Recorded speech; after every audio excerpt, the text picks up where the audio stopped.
Hellotion, my friends, the Heinz Honey and Almond Cream program. Vote for Gracie! Vote for Gracie! Vote for Gracie! Vote for Gracie! Vote for Gracie! Starring George Burns and Gracie Allen with Frank Parker, Ray Noble and his orchestra, and Truman Bradley speaking. 100 million strong, and Frank you can't go wrong. Vote for Gracie!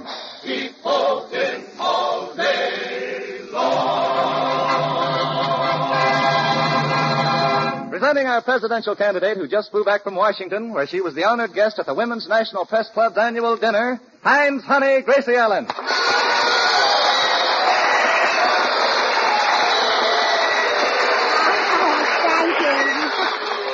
you very much. And now presenting her partner, who just got back from the opening of a meat market, George Burns. Thank you, my friend, and you are my friend. Oh, he is not. It's your brother Willie. I noticed that suit looks familiar. Say, Gracie, we're all dying to know what happened in Washington. Well, it's a long story, so I'll tell it. Good. Now, I met Mrs. Dewey, Mrs. Vandenberg, Mrs. Burton Wheeler, Mrs. Bennett Champ Clark, and I met, what's her name now? Oh, I know it so well. Does she live in Washington? Yeah, in a big White House. Mrs. Roosevelt? Yes. I thought so, yeah. Oh, George, you should have been at that dinner. What would I be doing there? Well, all the wives of the other candidates were there. Well, I didn't have what to wear.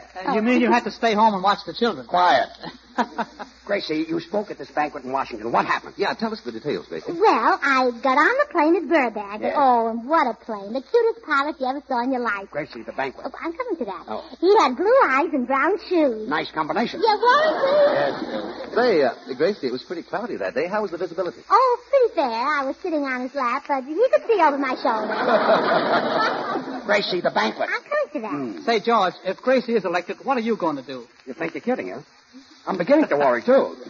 Well, don't worry. You can always write a column, and I can correct the spelling. Well, thanks, kid. Oh, and George, what a thrill I got. There we were flying 10,000 feet over the Grand Canyon, and the pilot let go of the controls and put both arms around me. Did he start falling? Oh, you said it, and I fell for him, too. Gracie, did you ever get to Washington? Well, where do you think I made that speech? Speech? Yeah, What speech? at the banquet. Well, what did you say? Oh, coming to that. Well, come to it. And we flew over Texas. Freddie the pilot, you know, he's the pilot. Yes, so I know. Well, he had a little trouble. He stuck his left hand out to make a left-hand turn and got it caught in the propeller. Did he ever stick his right hand out? Yeah, and Mr. Garner shook it for 20 minutes. Well, that's fine. I said, George, why is it that I always get dizzy when I'm up in a plane? Well, Ray, it's the altitude that affects you. Well, then why is it I'm dizzy when I'm not in a plane?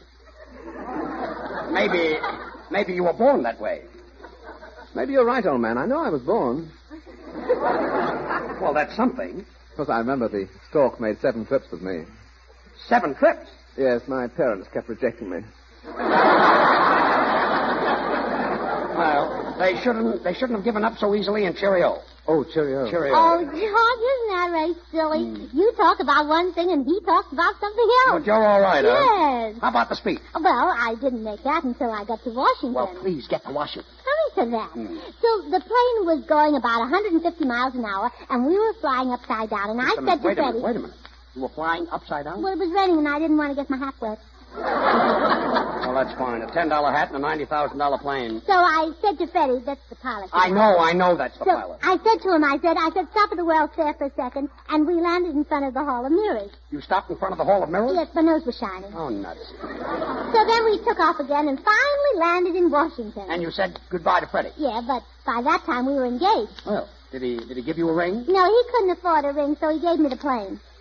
Well, wear it in good health. Oh, thank you. You're welcome. And when I got off the plane, there were a lot of photographers there. What happened? Well, I took their pictures. What about the newspapermen? I interviewed them, too. Did they ask you anything? Did they? They kept firing questions a mile a minute. Well, what do they want to know? Whether Myrna Law has really got red hair. And did you tell them that heading to Omaha has a 20-foot fence around the house? Yeah, and they couldn't get over it. Lots of things I can't get over, too. Say, George, when Gracie goes to Washington and you're off the radio, don't worry. Who's worrying? Well, stop biting your nails and I'll tell you. They're not my nails. No. No. And they're not even his teeth. No, quiet. I had to open my mouth. I say, George, when Grace is elected, you'll be the first gentleman of the land. Well, you don't know what that means to me. And, George, as Postmaster General, I'll be glad to give you a job. Thanks. Why, you're practically one of the family. I'll make you a letter carrier. A letter carrier? Yes, brother, when she's president, you'll be left holding the bag. Yeah, I can always get a job. I could try and... Hey, Frank, what does a letter carrier pay? Oh, $1,800 a year and all the stamps you can eat. Oh, goody. A thing like that, Frank, will stick to a man's ribs. Say, Gracie, you went to Washington and met Mrs. Roosevelt and other important people. We're all dying to hear about it. Oh, I'm coming to that. So after we left the airport, I got into an official car and rode down Pennsylvania Avenue. And I was greeted by a man in a beautiful white uniform. So? So I bought a good humor from him, and You I kept bought a good bowing and humor? smiling. Oh, yes, and I kept bowing and smiling to all the people, and the Republicans kept throwing confetti out of the window. Well, that's nice. And the Democrats kept throwing it back. Well. They wanted to keep the streets clean. Yes. Oh, George, a street cleaner job pays $1,300 a year. Will you go away? Will you go? You know, Gracie, I wish I was with you in Washington last week. Oh, so do I. Must have been thrilling. I'd have given anything to be there. Really? Oh, rather. I love good humor. Gracie, did you ever arrive in Washington? Oh, I certainly did. I finally got to the Willard Hotel where the banquet was being held, and who do you think I met at the door? Who? The Secretary of the Interior. The Secretary of the Interior? Yes, and we had a couple of X-ray pictures taken together. Well, I hope you remember to smile. And here's Truman Bradley, who will show you how to beat a certain skin game. Take it, Truman. Wash day is certainly hard on your hands. Harsh cleansers and hard water and raw wind when you're hanging things on the line certainly do make your skin look red and chapped. So for real comfort, keep a bottle of Heinz Honey and Almond Cream near the laundry tubs. Oh, Truman, you don't have to sell me on Heinz Honey and Almond Cream. Remember, I'm Heinz Honey. Thank you, Gracie. Oh, I use it all the time on my strawberries. Come on, Gracie. Smooth Heinz all over your hands, arms, and wrists before you start and the minute you finish washing. Right away, good creamy Heinz soothes your tender skin. Heinz is really the quick comfort lotion. Extra creamy, extra softening, and it contains 2 vitamins, A and D. Every creamy drop of Heinz helps ease away that rough, sandpapery look, coaxes back a smoother, more comfortable feeling to your hands. You can get Heinz Honey and Almond Cream at any toilet goods counter. The big dollar size is economical for family use, while the 10, 25, or 50-cent size is handy for your laundry shelf. Remember Heinz, H-I-N-D-S, and use it faithfully for softer, prettier hands. Now, Frank Parker. Thanks, True. Tonight I'm singing a song written by Harry Warren, a young chap who's made it a habit to write hits. Beautiful ballad entitled Summer Night. Summer night, starry skies, you can see my sweetheart with 1,000 eyes. Why have I only two to behold the 1,000 charms I idolize? Summer night, you arrive, who come in her window when the day is through. She tells you all her thoughts in the fading candlelight. Summer night, oh how I envy you.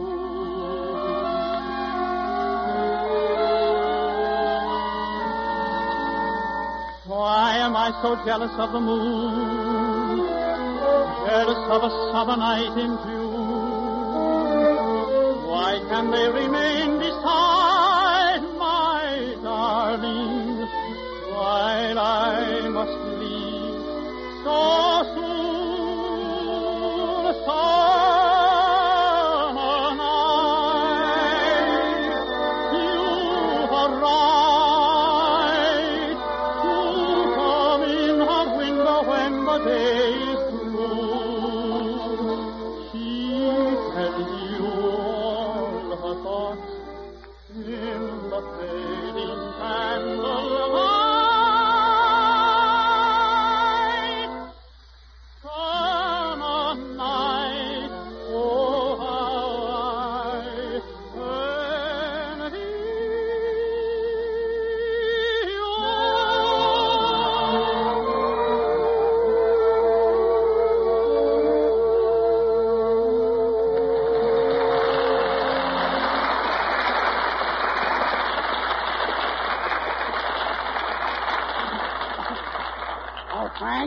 Frank, that was grand. You're just saying that because you think I'm wonderful. Well, Frank, you are wonderful. Let's go steady. Oh, go away. Isn't Frank Parker cute? Yes, it's a little dreamboat. He'll be the first Postmaster General with mail pouches under his eyes. Well, never mind this talk. When you got to Washington, did you make a speech, and what did you say? Yes, Gracie, get to the point, will you? Oh, the speech. Yes. Well, I was sitting on the dais in this big banquet hall, and when Mrs. Roosevelt got through speaking... Gracie, did you meet a lot of people? Oh, everybody. And when she got... Did you shake hands with them? Well, certainly. And when she Could you tell which ones used Heinz honey and almond cream? Oh, sure. All of them had lovely hands. Truman, I finally got Gracie where she's telling about her speech, and you're interrupting her. Well, what are you getting excited about, George? How long can it take? I'm not talking about the dollar size. I'm only talking about the 10-cent bottle. Oh, well, that's different. Gracie, what happened after Mrs. Eleanor Roosevelt's speech? Well, they kept applauding and applauding and applauding, and there was nothing I could do but get up and talk. What? They were applauding for her, so you got up and spoke? Oh, sure. It was one of the biggest moments of my life. Well, if I hadn't been there myself, I wouldn't have believed it. Imagine me in Washington when the most important women in the country were gathered. There they were, hanging on to every word I said, and me trying to hang on to my salad. Oh, what a night. I'll never forget it. Why, it was wonderful. Just picture it. This is exactly what took place. Wasn't Eleanor Roosevelt charming when she made her speech? Just simply wonderful and so down to earth. Look, Gracie Allen's getting up to make a speech. Madam Chairman, members of the Women's National Press Club, Mrs. Roosevelt, and other honored guests. I hope you'll pardon me for reading my speech, but you see, I have to. Otherwise, how will I know when I'm through? Anyway, well, I'll just call you girls because I hardly know you well enough to call you ladies. So, girls, please don't expect me to tell you why I'll be the best president we ever had. There are too many obvious reasons why, and anyway, I'm too modest. It wouldn't be good to talk about politics either. I'm afraid you women couldn't agree with my opinions any more than you can with your own. And I certainly can't talk about the other candidates with so many of their wives here. And there's no sense about talking about clothes because none of us can buy any till the campaign expenses are paid for. And as far as I'm concerned, I can't even charge them till I find out whether I'm going to be elected or working for a living. So I guess I'll just have to wind up talking about men and why they should be repealed. Now, don't think I'm panning the men, but it's time we had a woman president. Millions of people tell me that. Well, maybe not millions, but thousands, or anyway hundreds. At least my sister Bessie told me that. So what's my opinion against millions of people? So, of course, I won't be the first woman president. I'll be the first woman who's president officially. That's all. Now, we've been having unofficial women presidents ever since Martha Washington let George take all the credit. And in those days, there wasn't any Seattle to fly to, so she just ran a candy shop on the side. Where was I? Oh, yes. It's time we girls get together and go places. And why shouldn't we do our backseat driving from the front seat? Why are men the only ones who can get suits with 2 pairs of slacks? Because it's a man's world, that's why. That's absolutely right. Why, just the other day in Hollywood, a Scotchman he was in kilts and he got on a streetcar and an old lady in riding pants got up and gave him her seat. That's what this man's world is doing to us. But on the other hand, women will admit men aren't a total loss. Why shouldn't we? We're just as broad-minded as men, no matter how stubborn and narrow they are. Why, I'll be the first to give a man credit when he's done something really big, no matter how small it is. Even a man who gets to be president is surprised. His mother knows he'll be president before he's born, but he's never sure of it till he hears from Mr. Farley. And to show you this is a man's world, just before dinner, Mrs. Burton Wheeler was telling me about her husband. On top of all his campaign worries, his chickens are a big problem. She says Mr. Wheeler's rooster has been lying awake nights trying to figure a way to produce better eggs and more of them. Then in the daytime, the rooster is so tired, the hens have to wake him up to crow about the eggs that they have laid. But our day is coming, we hope. Women in all walks of life know what time it is. even if they're a little late in getting there. And you wives know what's going on, even if you can't prove it. And, oh, it would be wonderful if men and women could play 50-50. But how can they? Half the time the men think they're right. Now, why can't men and women be as friendly to each other as women are? Take two women. There you've got the most beautiful friendship in the world as soon as they find out they both hate the same girlfriend.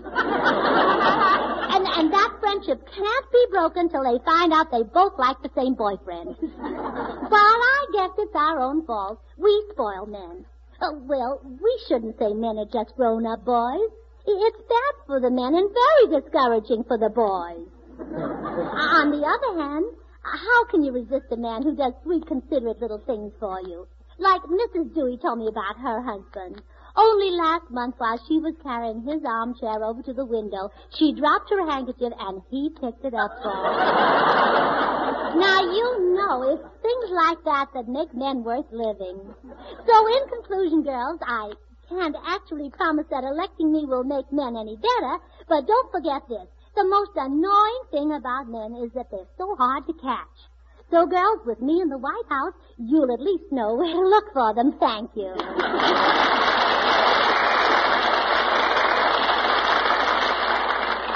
So, you see, Judge, that's what happened. Say, that was a good speech. How did they like it? How did they like it? Well, I've never seen waitresses more excited. Waitresses? What about those important women? Oh, they'd gone home. You mean you made the speech after they left? Well, you know me, George. I'm strictly an after-dinner speaker. Well, that's all I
Gracie, you wanted out here on the telephone. Omaha's calling. You better hurry. It's a long distance. Oh, no, it isn't. The phone is right out here in the hall. I'll be right back.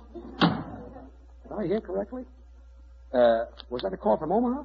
Well, it might have been, George, but we thought we were playing Wouldst Could I But Kiss Thy Hand, Oh Babe. And I thought it was Dipsy Doodle without the dips. Oh, by the way, George, I may not be at rehearsal next Tuesday. You see, I'm taking swimming lessons. Swimming lessons?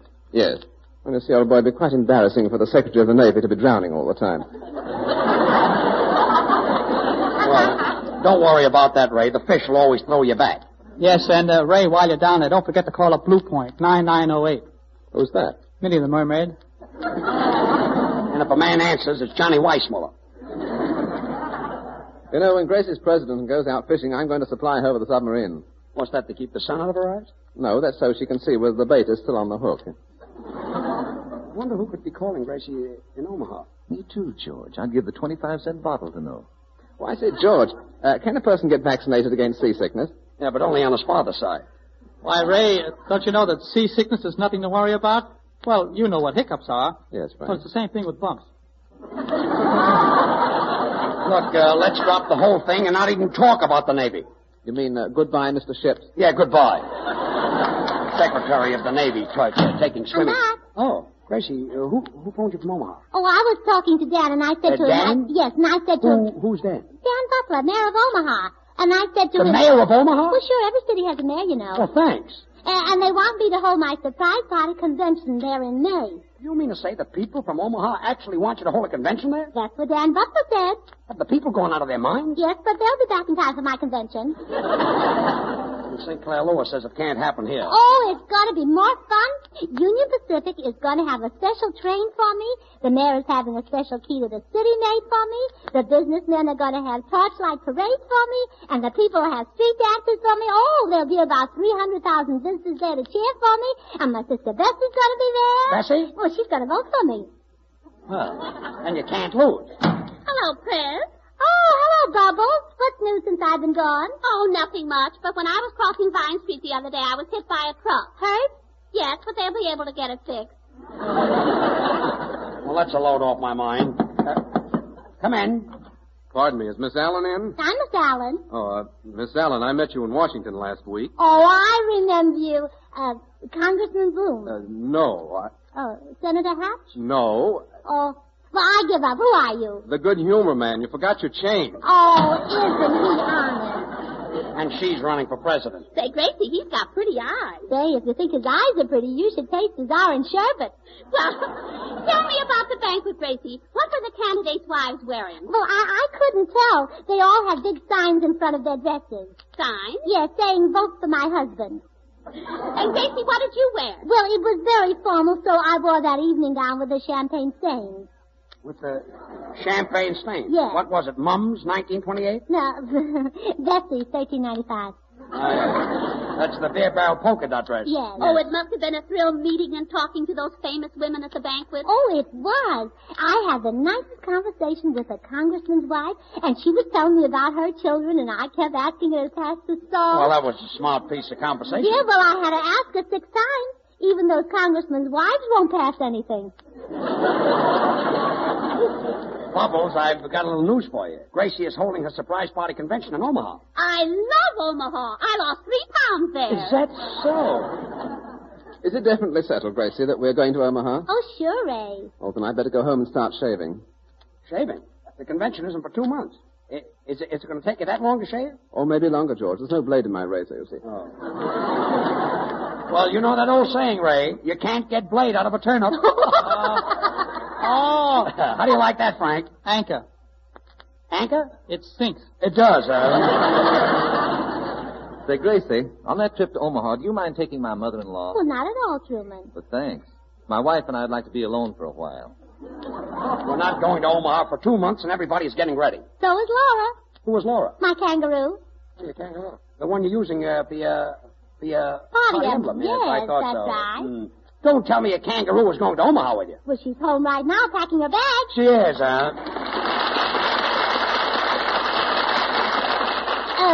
George wants me to do my campaign song again on account of he sings the chorus in it. Vote for Gracie, vote for Gracie. She's the best little skipper in the land. Vote for Gracie, vote for Gracie. Won't you please give this little girl a hand at plea?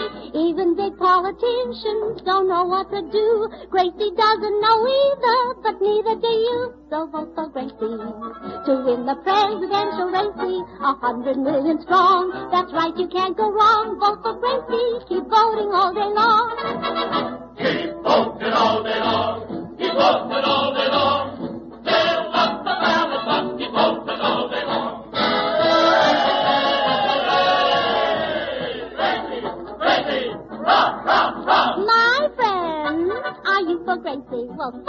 Would you like to hear Frank Parker sing my song? Oh, Gracie. Oh, Figaro. Oh, Gracie. It's awfully high, don't you know? I'm for Gracie. To lead the boys of Mary Chasey. 100 million votes. That's right, you can't go wrong. Vote for Gracie. Keep voting all day long. All right, George, here's what you've been waiting for. Oh, vote for Gracie, so I can be by myself. Please vote for Gracie, so I'll be happy on the shelf. If she's elected, I'll be neglected. And I can stay home and play solitaire and keep that silly game out of my hair. Vote for Gracie, vote for Gracie, vote for Gracie. Her hands are the softest in the land. Vote for Gracie, vote for Gracie, vote for Gracie, vote for Gracie. Now let's have Truman Bradley take the stand. Why don't you be like Gracie? Be fair to yourself. Keep Heinz Honey and Almond right there on your shelf. Goodbye to Tap Hands. Let's get together now and clap hands. And for a thrill let's do. We'll tell you what to do. Vote for Gracie, and she'll shake hands with you. Vote for Gracie, yes, yes. Vote for Gracie, yes, yes. If the country's going Gracie, so can you. Hey! Vote, vote, vote, vote, vote, vote, vote. Uncle Sam, let me paddle your canoe. I'm just like Joan of Arc, I hear destiny call. It's the call to the ballpark to throw out the ball. Vote for Gracie, to win the presidential racing. 100 million strong, that's right, you can't go wrong. Vote for Gracie. Isn't it thrilling? Keep voting all day long.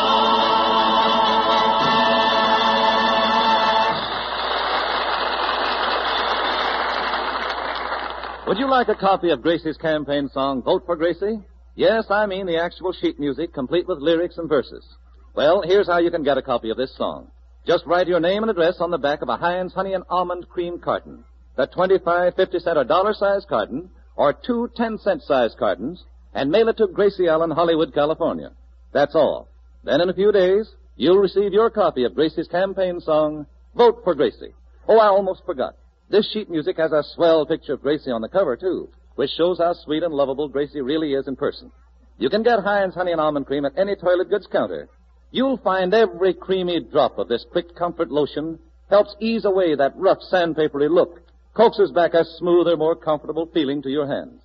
So get a bottle of Heinz tonight and use it faithfully for softer, prettier hands. And remember, write your name and address on the back of the carton and send it to Gracie Allen, Hollywood, and you'll get your own copy of Gracie's great campaign song, Vote for Gracie. Thanks, Truman. Well, Gracie, say goodnight. Well, good night. And when I'm in the White House, you're all invited to come and have tea with me. But don't forget to bring your own lemon as I'm cutting down on the budget, you know. Good night. Have you tried the new hand cream in jars made by the makers of the famous Heinz Honey and Almond Cream? Just like the creamy Heinz, which you know so well, the new Heinz Hand Cream is a quick softener for rough hands. It's fragrant, too, and not a bit sticky. Makes hands lovely. Vote for Gracie. Vote for Gracie.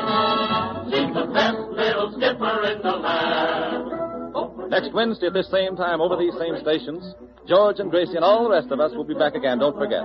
And don't forget, for honeymoon hands, it's Heinz Honey and Almond Cream. This is the Columbia Broadcasting System.